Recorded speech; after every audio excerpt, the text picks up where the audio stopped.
আসসালামু আলাইকুম প্রিয় সাংবাদিক বন্ধুগণ। আজকে গণ অধিকার পরিষদের জরুরি সংবাদ সম্মেলন। এই সংবাদ সম্মেলনে উপস্থিত রয়েছেন গণ অধিকার পরিষদের সহসভাপতি সৈয়দ ইব্রাহিম রৌনক, উপস্থিত আছেন শ্রমিক অধিকার পরিষদের সাধারণ সম্পাদক ইমরান হুসাইন, উপস্থিত আমাদের মহানগরের নেতৃবৃন্দ। তো সকলকে আমি সালাম এবং শুভেচ্ছা এবং ঈদ মোবারক, যদিও এটা অনেক লেট হয়ে যায়। তো শুরুতেই ধন্যবাদ জানিয়ে শুরু করতে চাই।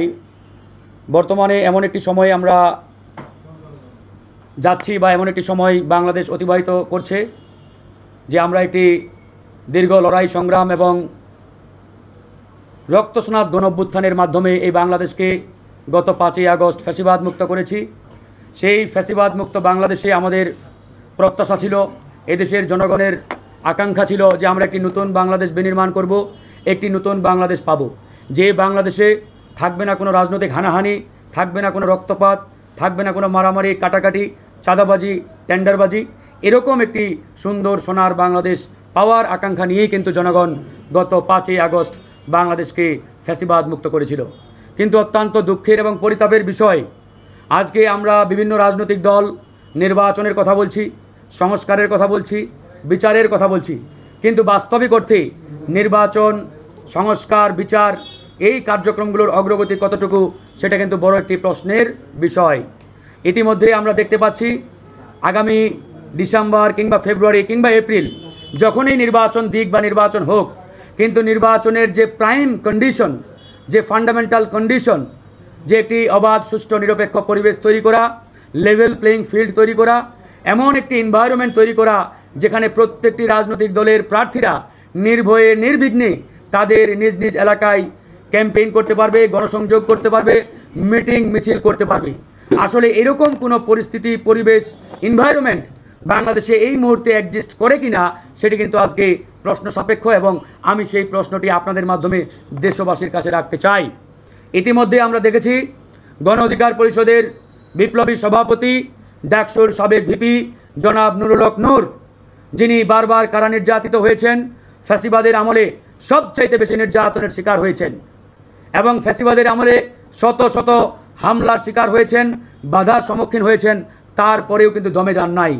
ভিপি নুরুল হক নূরের উপরে তার নির্বাচনী এলাকা পটুয়াখালীতে সেখানেও বাধা দেওয়া হয়েছে, হামলা চালানো হয়েছে এবং তাকে এক প্রকারের অবরুদ্ধ করে রাখা হয়েছিল ঘন্টার পরে ঘন্টা। এরকম একটা পরিস্থিতির মধ্যে আমরা যদি সামনের দিকে প্রসিড করি, অগ্রসর হই, তাহলে ডে বাই ডে আমার মনে হয় পরিস্থিতি উন্নতির চাইতে অবনতির দিকে যাওয়ার সমূহ সম্ভাবনা রয়েছে। এজন্য আমরা বলেছি যে নির্বাচন হওয়ার যে ফান্ডামেন্টাল কন্ডিশন, যে প্রাইমারি কন্ডিশন, সেটা যতদিন না পূরণ হয়, বাস্তবায়ন হয়, যতদিন না আমরা আসলে জনগণের সামনে হাজির করতে পারি, ততদিনে ওই নির্বাচনের তফসিল বলেন বা নির্বাচনের ঘোষণা বলেন, এরকম কোনো বিষয় হলে সেটা হবে অর্থহীন। আমরা এই বাংলাদেশের মাটিতে আর কোনো রকিব মার্কা, হুদা মার্কা নির্বাচন দেখতে চাই না। আমরা এই বাংলাদেশের মাটিতে আর কোনো পেশি শক্তি, ওই ভোট কেন্দ্র দখল, একজনের ভোট আরেকজন দিয়ে দিবে, এরকম কোনো ধোঁয়াশাপূর্ণ নির্বাচন, একতরফা নির্বাচন আর এই বাংলার মাটিতে আমরা দেখতে চাই না। তাই আগামী যে নির্বাচন, সেই নির্বাচন যখনই হোক, এই নির্বাচন হতে হবে শতভাগ ফ্রি অ্যান্ড ফেয়ার, অবাধ এবং সুষ্ঠু। এই নির্বাচনে প্রত্যেকটি দল, প্রত্যেকটি প্রার্থী নির্ভয়ে নির্বিঘ্নে যাতে অংশগ্রহণ করতে পারে এবং ভোটাররা যাতে নির্ভয়ে ভোট কেন্দ্রে গিয়ে তাদের পছন্দ মতো প্রার্থীকে ভোট দিয়ে নির্বাচিত করতে পারে, এরকম একটি পরিবেশ তৈরি করতে হবে। এই পরিবেশ যতদিন না তৈরি হচ্ছে, যতদিন না এই আলামত আমরা পাচ্ছি, ততদিনে আসলে নির্বাচনের কথা বলা, নির্বাচনের জন্য তাগাদা দেওয়া, এটা আসলে একবারে অর্থহীন হয়ে যাবে। আজকে আমরা অবাক হয়ে লক্ষ্য করি, বিএনপি এই মুহূর্তে বাংলাদেশের সবচাইতে বড় রাজনৈতিক দল, এ বিষয়ে কোনো সন্দেহের অবকাশ নেই। একই সাথে আমরা বিগত সময়ে ফ্যাসিবাদ বিরোধী লড়াই করেছি কাঁধে কাঁধ রেখে। আমরা একসাথে হাতে হাত রেখে আওয়ামী ফ্যাসিবাদ মুক্ত বাংলাদেশ বিনির্মাণের জন্য লড়াই করেছি, হামলার শিকার হয়েছি, জেলে গিয়েছি, রিমান্ডে গিয়েছি। কিন্তু অত্যন্ত দুঃখের বিষয়, বিএনপির একজন নেতা হাসান মামুন পটুয়াখালীর, সে আমাদের দলের সভাপতির উপরে যে ধরনের ন্যাক্কারজনক আচরণ করেছে, তার সেই নির্বাচনী গণসংযোগে বাধা দিয়েছে, গণ অধিকার পরিষদের সভাপতিকে ঘন্টার পরে ঘন্টা তার সন্ত্রাসীরা অবরুদ্ধ করে রেখেছিল। এরপরেও বিএনপির পক্ষ থেকে আমরা আজ পর্যন্ত সাংগঠনিক কোনো সিদ্ধান্ত আমরা জানতে পারি নাই, কিংবা কোনো অ্যাকশনও পর্যন্ত নেওয়া হয় নাই, ন্যূনতম একটা শোকজ পর্যন্ত করা হয় নাই। তাহলে আমাদের দীর্ঘদিনের আন্দোলনের সঙ্গী, যাদের সাথে কাঁধে কাঁধ মিলিয়ে আমরা আন্দোলন করেছি, সংগ্রাম করেছি, তাদের তৃণমূলের নেতারা কিংবা তাদের কোনো ছোট গোছের কোনো নেতা এরকম একটা ফ্যাসিস্ট আচরণ করার পরেও তার বিরুদ্ধে যদি বিএনপি সাংগঠনিক সিদ্ধান্ত না নেয়, শোকজ না করে কিংবা অ্যাকশন না নেয়, তাহলে ভবিষ্যতে অন্যান্য যে দলের প্রার্থী যারা, তারা আসলে কতটুকু নিরাপদ, নির্ভয়ে, নির্বিঘ্নে আসলে ক্যাম্পেইন, গণসংযোগ, মিছিল করতে পারবে, এটি কিন্তু বড় একটা প্রশ্নের বিষয়। একই সাথে আমি আরেকটি প্রশ্ন করতে চাই, ভিপি নুরুল হক নূরকে আরও 2-4টা নেতার মতো এক পাল্লায় মাপলে কিন্তু হবে না। ভিপি নুরুল হক নূর বাংলাদেশের বৃহৎ একটি রাজনৈতিক দলের প্রধান। এই মুহূর্তে গণ অধিকার পরিষদকে যদি আমরা ক্যাটাগরাইজ করি, বিএনপি জামাতের পরেই আমাদের গণ অধিকার পরিষদের অবস্থান। এই গণ অধিকার পরিষদ একমাত্র দল যার সাংগঠনিক ভিত্তি বাংলাদেশের তৃণমূল পর্যন্ত বিস্তৃত। আমাদের প্রত্যেকটা ইউনিয়ন পর্যন্ত কমিটি রয়েছে, ওয়ার্ড পর্যন্ত কমিটির কার্যক্রম চলছে। এরকম জনভিত্তি, গণভিত্তি বাংলাদেশের কয়টি রাজনৈতিক দল রয়েছে? একমাত্র বিএনপি, এরপরে জামাত, তারপরে কিন্তু আমাদেরই সেই সাংগঠনিক শক্তি তৃণমূল পর্যন্ত বিস্তৃত। এবং নুরুল হক নূর ডাকসুর নির্বাচিত ভিপি ছিলেন, অসংখ্য হামলা মামলার শিকার হয়েছেন। তার মতো একজন নেতা বলিষ্ঠ কণ্ঠস্বরের সাথে যে আচরণ করা হয়েছে, এরপরেও বিএনপির পক্ষ থেকে কোনো অ্যাকশন নেওয়া হয় নাই। এটা আমাদেরকে পীড়া দেয়, আমাদের নেতাকর্মীদের পীড়া দেয়। তারা প্রচণ্ড রকম ক্ষুব্ধ। সেই জায়গা থেকে আমরা বলেছি, আমাদের কারো প্রতি মান, অভিমান, ক্ষোভ কোনোটাই নেই। আমাদের বক্তব্য একটাই, নির্বাচনের আগে অবশ্যই নির্বাচনী পরিবেশ শতভাগ নিশ্চিত করতে হবে। নির্বাচনী পরিবেশ শতভাগ নিশ্চিতকরণ ছাড়া ফ্রি অ্যান্ড ফেয়ার ইলেকশনের পূর্ব শর্ত হিসাবে অবাধ, সুষ্ঠু, নিরপেক্ষ নির্বাচনের সেই প্রিভিয়াস বা প্রি কন্ডিশন হিসাবে যে ধরনের এনভায়রনমেন্ট দরকার, সেই এনভায়রনমেন্ট নিশ্চিতকরণ ছাড়া আসলে কোনো নির্বাচনের দিকে আমরা এগিয়ে যেতে পারি না। তবে এখানে বলে রাখা দরকার, আমরা কিন্তু নির্বাচনের বিরুদ্ধে নই। অবশ্যই নির্বাচন হতে হবে। নির্বাচন গণতন্ত্রের অন্যতম শর্ত, অপরিহার্য শর্ত। নির্বাচন অবশ্যই হতে হবে। নির্বাচন না হলে একটি দেশ বিপদে যাওয়া, কিংবা দেশকে নিয়ে দেশি বিদেশি চক্রান্তকারীরা এই দেশকে বিপদে ফেলার যে নানান ষড়যন্ত্র ইতিমধ্যে তারা অব্যাহত রেখেছে, এগুলো আরও ডে বাই ডে শক্তিশালী হবে এবং তারা এগুলোকে আরও প্রলম্বিত করবে। এই জন্য আমরা বলছি নির্বাচন অবশ্যই দরকার, নির্বাচন হতে হবে। তবে নির্বাচনের আগে বিচার এবং সংস্কারের যে কথাগুলো বলছি এবং নির্বাচনী পরিবেশের যে কথাগুলো বলছি, এগুলো অবশ্যই নিশ্চিত করতে হবে।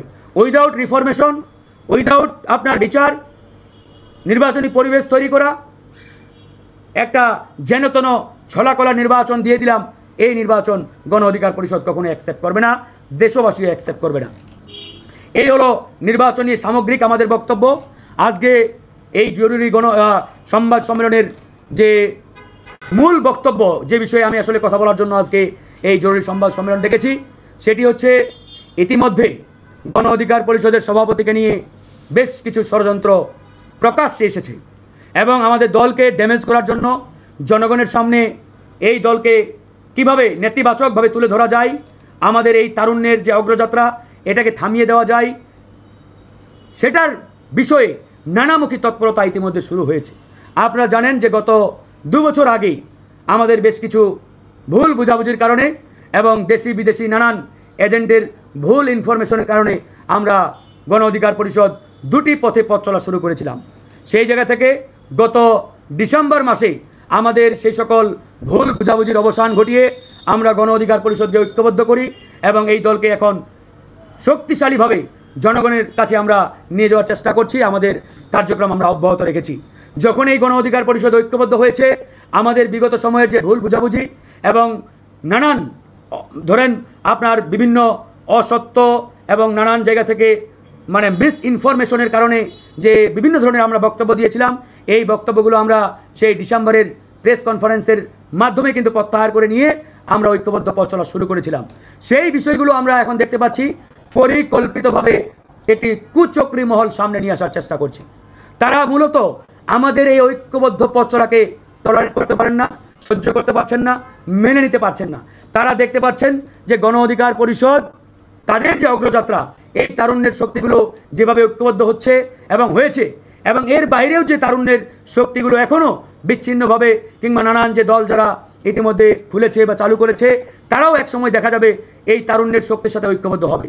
এবং তারুণ্যের শক্তিগুলো ঐক্যবদ্ধ হলে বিগত সময়ে যারা এই বাংলাদেশে ফ্যাসিবাদী রাজনীতি কায়েমের চেষ্টা করেছিল, যারা ওই পুরাতন বন্দোবস্তকে আঁকড়ে ধরতে চায়, ওই পুরাতন রাজনীতি বাংলাদেশে কায়েম করতে চায়, এরা আসলে ওই পুরাতন রাজনীতিটাকেই ধরে রাখতে অব্যাহতভাবে ষড়যন্ত্র চলমান রেখেছে।